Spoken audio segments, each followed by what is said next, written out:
পর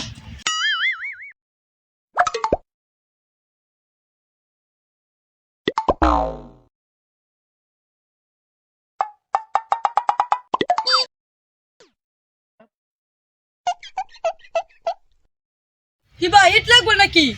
ও ভাই আমার ছোট ভাই এই যে 20 তলা ভ্রমণ দিতেছে কি সুইট লাগে আর কি। ভাই আমি তো ম্যানেজার, চলেন আমার মালিকের কাছে চলেন। চলেন। No money in the bank. Ain't got no money in the bank.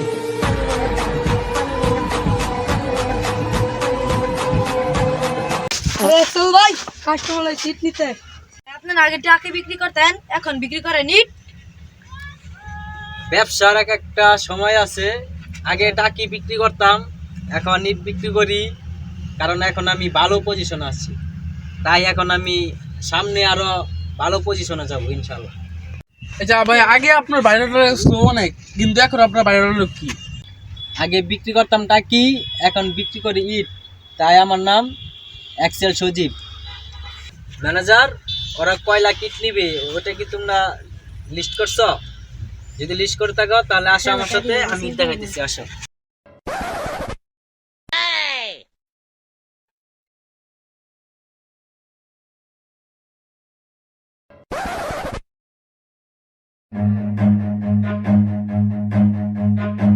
তোমরা এখানে কি তো সিট তুলতেছো? আসসালামু আলাইকুম স্যার, কিছু বলবেন? তোমরা কি কাজ করতেছো? হ্যাঁ কাজ করো, ভালো করে সুন্দর করে কাজ করো। আসেন, আপনারা আসেন।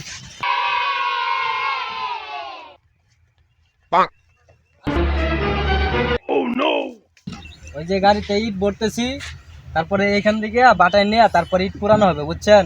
তারপর আপনাদের যত লাখ লাগে আপনারা আমাকে লিস্ট করে আনবেন, তারপর আমি আপনাদের এখানে পৌঁছে দেবো। আপনাদের ভবনটা কোন জায়গায়? এই যে স্যার, এই যে সামনে আমাদের ভবনটা। আচ্ছা ঠিক আছে, আসেন আমার সঙ্গে। আচ্ছা আপনারা কি একটু ঘুরে ঘুরে দেখবেন? না স্যার, আমাদের তো রড সিমেন্টের দোকানে যেতে হবে, আমরা সময়টা কম নিয়ে আসছি। আচ্ছা স্যার যাই। আচ্ছা আপনার যাবেন না তাহলে? আচ্ছা ভাই থাকেন তাইলে। আচ্ছা ঠিক আছে, আবার আইসো। এই এক্সেল ভাই, আগে বুঝতেন টাকি, এখন বেঁচে নেই, আপনার নানি কি ঠিক ঠিক? স্যার এনে নানির কি গালি দিল নাকি?